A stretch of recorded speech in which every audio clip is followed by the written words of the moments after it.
Bienvenidos. Hemisferios te invita a deambular por la frontera entre la ciencia y el arte, lo técnico y lo cultural. 30 minutos para analizar pasado, presente y futuro de la creatividad humana. Hemisferios. Un programa que te va a abrir la cabeza. Buenas noches. Esta es nuestra tercera edición de Hemisferios. Acá estamos Aníbal, Diego, Ángel, Andrés. Muy bien, a partir de hoy contamos con la presencia también del gran Andrés Ciolino. Pocho, contanos un poco a qué te dedicas, cuáles son tus gustos, tus pasiones, todo lo que se pueda contar en radio, ¿no? Bueno, intentaré hacerlo. Buenas noches, gracias Diego por la presentación. Bueno, como ustedes, trabajo en el Centro Científico Tecnológico CONICET Bahía Blanca y también soy docente de la universidad. Y creo que si tengo que decir qué es lo que más me gusta, me parece que leer y escribir son dos de las cosas que más me gusta hacer. Soy un escritor muy desordenado, por cierto, pero un lector muy compulsivo de los temas que me atrapan. También me atrapa el fútbol, aunque llevo más de 40 años intentando dominar una pelota sin éxito alguno, ¿no? Bueno, también obviamente disfruto de una buena charla, de la buena música y de compartir buenos momentos con los amigos. Como la cerveza. Bueno, bienvenido Andrés, es un gusto tenerte en el programa. Bueno, y hoy les vamos a hablar de qué, de cortar y pegar genes, cut and paste genético. Sí, Aníbal, algo así. Y bienvenido Pocho, Andrés. Pero sí, hoy vamos a hablar de un tema que roza la ciencia ficción. Así que voy a introducir el tema de la ficción. Lo siento muchachos, pero recuerden que yo soy el ñoño que le gustan las historietas y los dibujos en este grupo. Así que lo voy a introducir desde esta perspectiva. Cuando era pibe era fanático, como tantos otros que nacieron en los 80, de las famosas Tortugas Ninja. Un dibujo animado basado en una historieta, plagado de personajes antropomórficos, es decir, hombres animales. Hombres tortugas que más bien eran tortugas hombres, ya que eran tortugas que habían sido contaminados con un líquido verde que las cambió. En los dibujos este líquido verde se llamaba mutágeno y alteraba el ADN del animal que lo tocaba, la tortuga en este caso. ¿Cómo alteraba el ADN? Es simple. Si por ejemplo yo, hombre, metiera la mano en un tarro de mutágeno como si fuese un tarro dulce de leche y después se lo diera este líquido a las tortugas se volverían unas tortugas hombre. O sea, yo al meterle el dedo le transmito mi ADN a través de ese líquido y se fundiría con el ADN de las tortugas en este caso. En definitiva, el líquido verde llamado mutágeno termina mezclando el ADN de dos especies distintas. Parece una ciencia ficción bastante simplista, ¿no, Ángel? Muy fantasiosa. Sí, la verdad que sí. Parece que sí, lo pensé por mucho tiempo, hasta que empecé a leer unos artículos por el 2012 de edición genética que me volaron un poco la capocha. Porque por el 2012 Jennifer Doudna, Emmanuel Charpentier y el becario Martin Hinek descubrieron una herramienta que prácticamente corta parte del ADN que no quiero y en su lugar pega ADN que sí quiero dentro del código genético de un ser vivo, obviamente. Y según las palabras de su propia descubridora, la doctora Doudna, la herramienta puede diseñar humanos con propiedades mejoradas, como huesos más fuertes o menos susceptibilidad a enfermedades cardiovasculares, o incluso con propiedades que consideramos quizá deseables, como un color de ojos diferentes, o ser más altos, o cosas así. Humanos de diseño, si se quiere. Son palabras de la propia Jennifer Doudna, su creadora. Humanos de diseño, fuerte eso, ¿no? Recuerdo que hay un historiador muy conocido que se ha hecho famoso por sus libros, que se llama Yuval Harari, que en uno de ellos, Homo Deus, plantea el surgimiento de una nueva especie de humanos como consecuencia de los avances en genética. Así es, Andrés. Y el mismo debate, un debate similar de cómo una sociedad genéticamente hecha afecta a la humanidad, se toca en la película Gattaca y en el libro Un Mundo Feliz, que es del año 1932. Pero bueno, vamos a dejar ese debate para un próximo programa. Por lo pronto, lo que quisiera agregar a lo que dijo Aníbal es que incluso Jennifer Doudna, en una reciente charla TED, ha dicho también que esto ya no es ciencia ficción. Animales y plantas de ingeniería genética están sucediendo en este momento.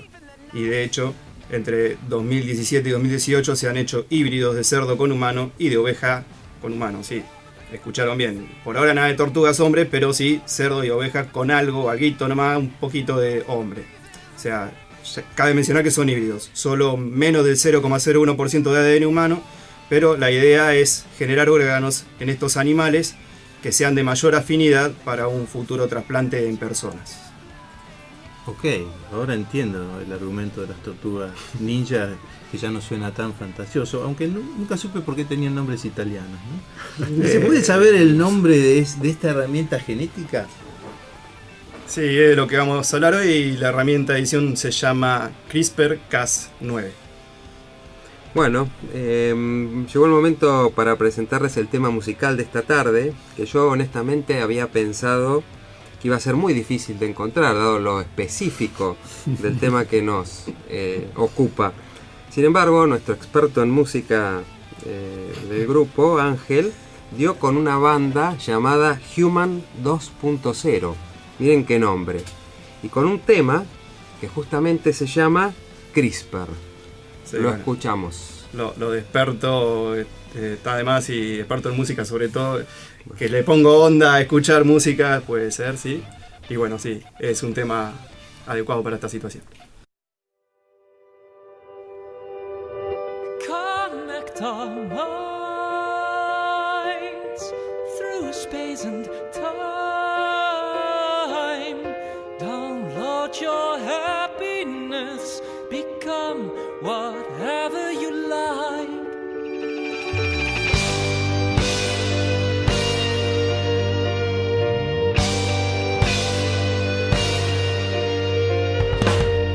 Choose how to look, choose how to feel. Your dreams of happiness will now become for real.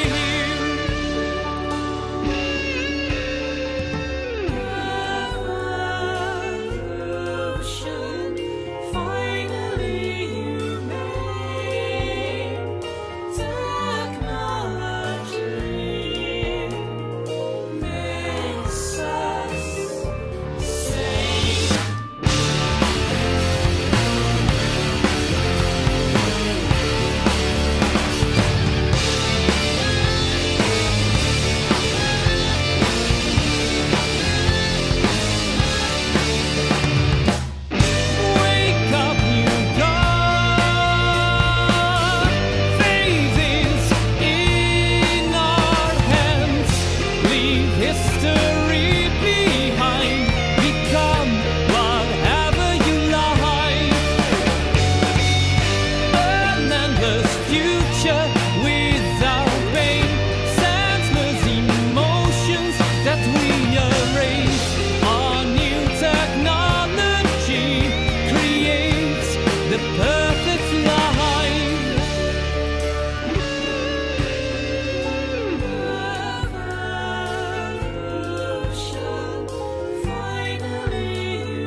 Vuélvete lo que desees. Elige cómo verte. Elige cómo sentir. Así dicen en la letra del tema que acabamos de escuchar los holandeses de Human 2.0. Interesante banda que parece ser sensible al tema de la evolución humana mediante la tecnología, ¿no? Sí, y les propongo que escuchemos a una persona autorizada para contarnos de qué trata esta herramienta. Para eso nos contactamos con el doctor en Biología Molecular y Biotecnología, Juan Fernandino, quien trabaja en el Instituto Tecnológico de Chascomús, INTECH, como investigador del CONICET y director del Laboratorio de Biología del Desarrollo, y es profesor de Ingeniería Genética en la Universidad Nacional de San Martín, la UNSAM. Buen día, doctor Fernandino. Le habla Ángel. Antes que nada, es muy amable de su parte y un placer para nosotros poder contactarlo para tratar sobre edición genética. Antes de empezar con las preguntas que se nos ocurrieron al respecto, ¿qué le parece si le contamos a la audiencia de qué se trata la edición genética? Bueno, ¿cómo andan? ¿Bien? Bien. Buenas tardes. La edición genética es un conjunto de tecnologías que lo que hacen es permitir editar el genoma de organismos vivos con el fin de introducir o mutaciones específicas o también corregirlas. Hay varias tecnologías, pero bueno, la que más novedosa y la que generó una mayor revolución fue esta tecnología CRISPR. Sí, justamente de esa teníamos ganas de hablar. La edición genética por medio de CRISPR-Cas9 o CRISPR-Cas9. Sí. ¿Nos puedes explicar un poquito en qué consiste? Es una tecnología que se basó en un mecanismo de defensa que tiene varias bacterias para defenderse de virus, de bacteriófagos, que consiste en una proteína que es la Cas9, por eso el nombre de Cas9, hay otras pero no importa, la Cas9 es la principal, y después a su vez de una molécula de ARN que es complementaria a la molécula de ADN y por eso le da una cierta direccionalidad. Entonces se necesitan las dos cosas, la molécula de ARN, que le decimos guía, y la proteína, que en este caso es la Cas9. Eso lo que permite es que eliminar o modificar información del ADN de forma mucho más precisa, ya que la guía justamente va a direccionar la sección del ADN que nosotros queremos modificar.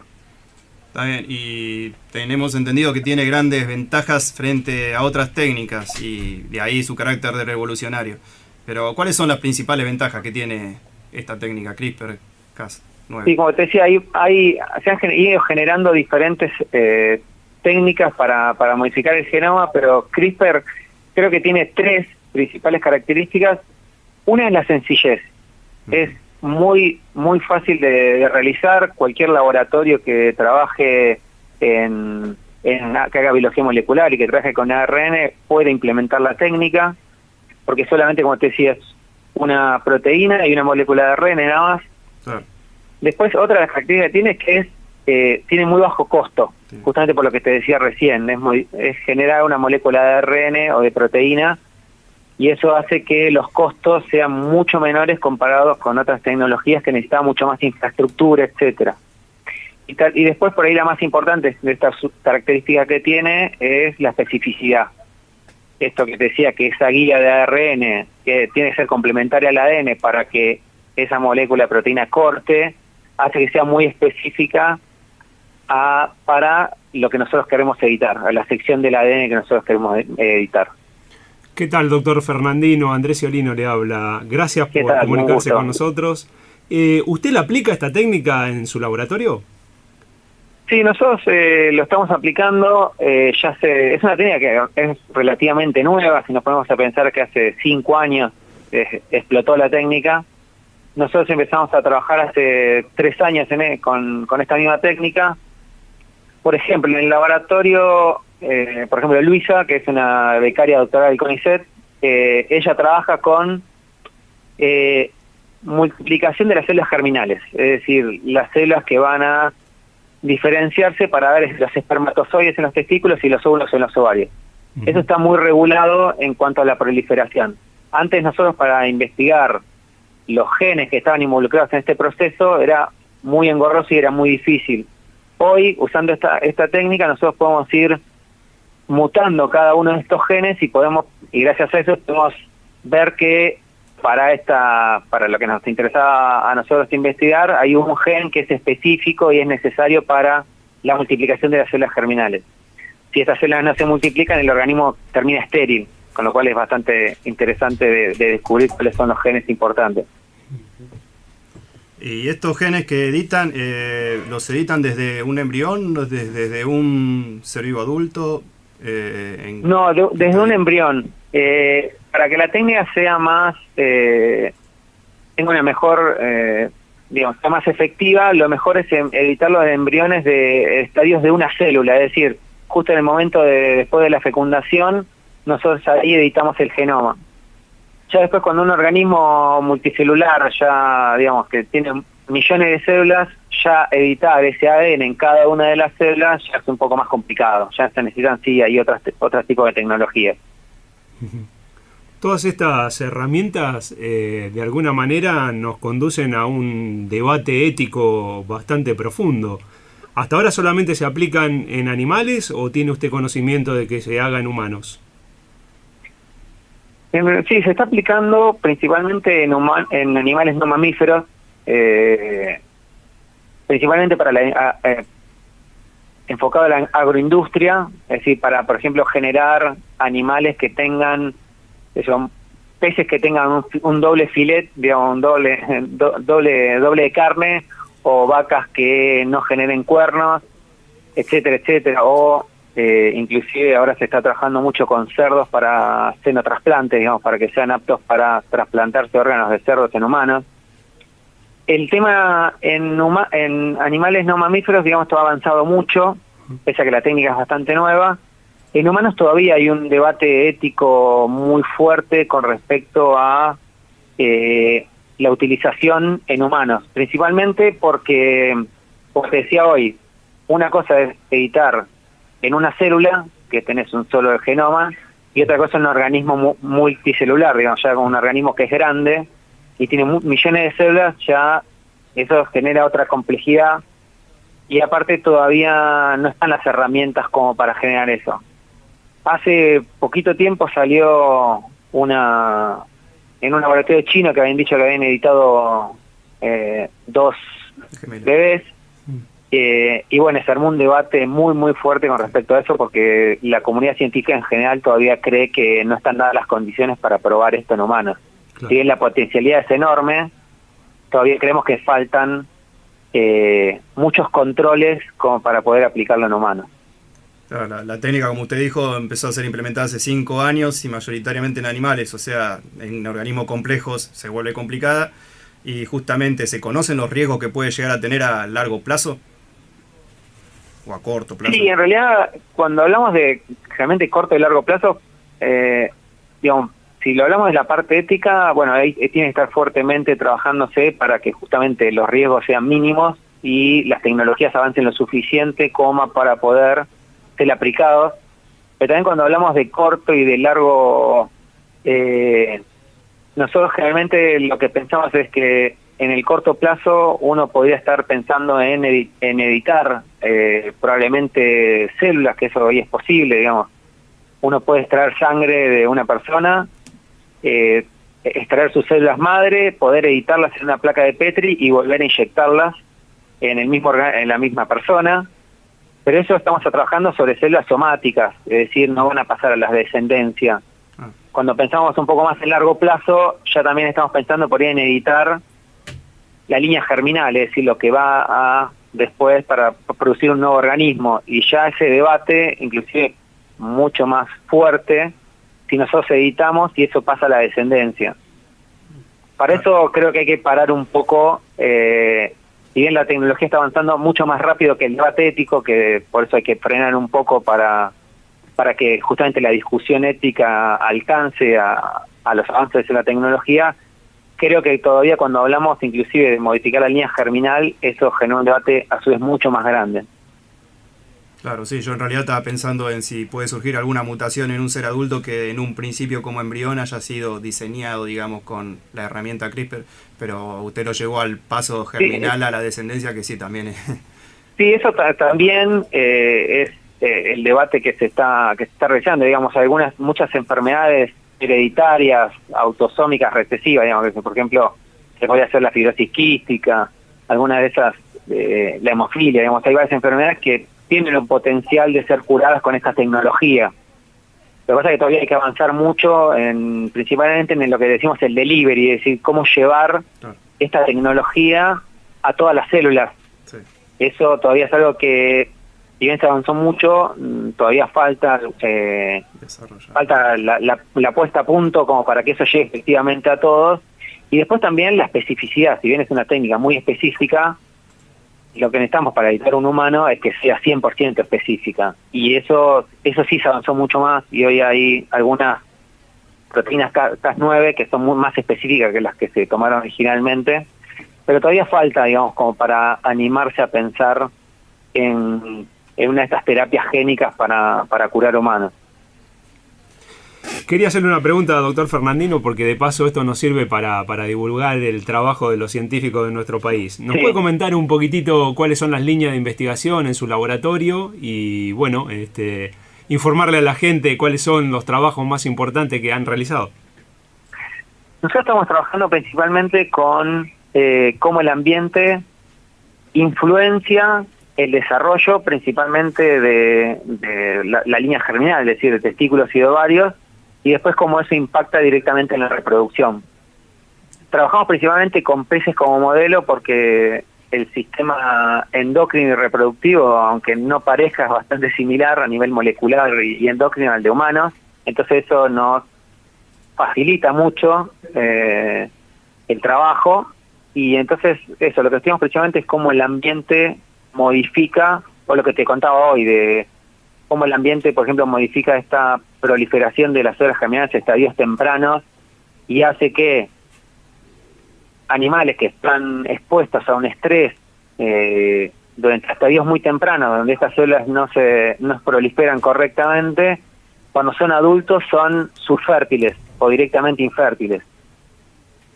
Esa es alguna de las líneas que estamos trabajando principalmente. Y para un lugar como Chascomús, que tiene la laguna, tener peces que tengan un doble filet debe ser bastante interesante de lograr, ¿no? Sí, estamos viendo qué vamos a hacer con el pejerrey, que es un pez que se desarrolla muy lentamente. Entonces, lo que tiene de estas técnicas de maravilloso es que generalmente, por ejemplo, si pensamos hoy en una trucha, bueno, en una vaca, la vaca original no tiene nada que ver con las vacas actuales, y eso fue por cientos de años de selección artificial.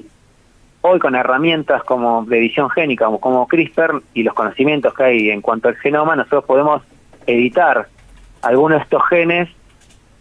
Por ejemplo, el gen que frena el crecimiento muscular, si uno lo edita, eso genera mayor masa muscular. Sí. Y eso antes tardaban muchísimos años de selección, 20, 50 años de ir tomando, hasta encontrar una mutación en realidad que genere ese fenotipo o ese doble filet. Ahora directamente podemos ir y editarlo directamente, digamos. Principalmente en la agroindustria lo que eso hace es facilitarnos mucho los tiempos. Sí, por supuesto es el debate ético también, pero los tiempos que uno hace para generar una especie con un fenotipo en particular, sería muchísimo. Esto también es en plantas, digamos, esto se ha avanzado en microorganismos, en animales, en plantas, en todo, no solamente en animales. Claro. Sí, no, la verdad que el tema es interesantísimo, y bueno, ustedes nos arrojó una luz muy amplia como para iluminarnos un poco en la complejidad que tiene y en lo que se está haciendo realmente. Y como es un tema medio de ciencia ficción, escucharlo de alguien que está metiendo mano en el tema, la verdad que es muy importante. Sí, no es que sea de ciencia ficción, digamos, parece. Es una técnica muy sencilla que por eso es la revolución que ha generado, y entonces hoy nos abrió un panorama muy interesante para poder empezar a plantearnos nuevas hipótesis y llevarlas a cabo también muy fácilmente. Sí, tiene un potencial enorme. El potencial, sí, es enorme. Yo creo que hay algunos, en biología decimos que hay algunas como revoluciones que se han generado, y creo que esta claramente, bueno, ya hay varios que lo afirman al respecto, ya ya se reconoce como una revolución en biología, en medicina, en todas las ramas asociadas. Bueno, la verdad que le agradecemos mucho su tiempo y su buena predisposición. No, por favor, gracias a ustedes. No, por favor, para nosotros un lujo contar con usted y bueno, le dedicamos mucha suerte en sus investigaciones que seguro son muy importantes. Y bueno, hasta otra oportunidad que podamos seguir hablando de este tema, doctor Fernando. Cuando quiera, no, estamos a disposición. Bueno, muchísimas gracias. Muchísimas gracias. No, gracias a ustedes. Chao, hasta luego. Enseguida volvemos con más hemisferios por Radio Universidad. Muy bien. Acabamos de escuchar la interesante perspectiva del doctor Fernandino, uno de los especialistas del país en edición genética. Específicamente el trabajo de él es con peces. Pero escuchándolo al doctor Fernandino, creo que a partir de la información surgen nuevas preguntas y nuevos campos de debate. No sé qué les parece a ustedes, pero me parece a mí que campos como el filosófico y el ético tienen algo para aportar, ¿no es cierto? Claro, por eso la semana que viene nos meteremos con el debate ético que plantea esta y otras tecnologías que desafían los límites del hombre. Si me permitís, Diego, antes de despedirnos quisiera mencionar que Jennifer Doudna dijo que descubrieron esta técnica de edición genética haciendo investigación básica, es decir, sin buscar específicamente una aplicación tecnológica inmediata. Solo tenían como propósito ampliar el conocimiento sobre el tema. Sí, es muy oportuno tu comentario, Aníbal. La búsqueda del conocimiento muchas veces puede conducir a hallazgos muy importantes, incluso de tipo tecnológico. En fin, esperamos que el programa de hoy les haya parecido interesante. Y bueno, les recordamos, como decía les recordamos, como decía Diego, que la debacle ética, alias ético, desde ahora en adelante, continúa nuestra próxima misión. También recuerden que nuestro contenido estará disponible en la página de Facebook Hemisferios 1240. Nos despedimos. Hasta la próxima. Hasta la próxima. Y nos estamos escuchando.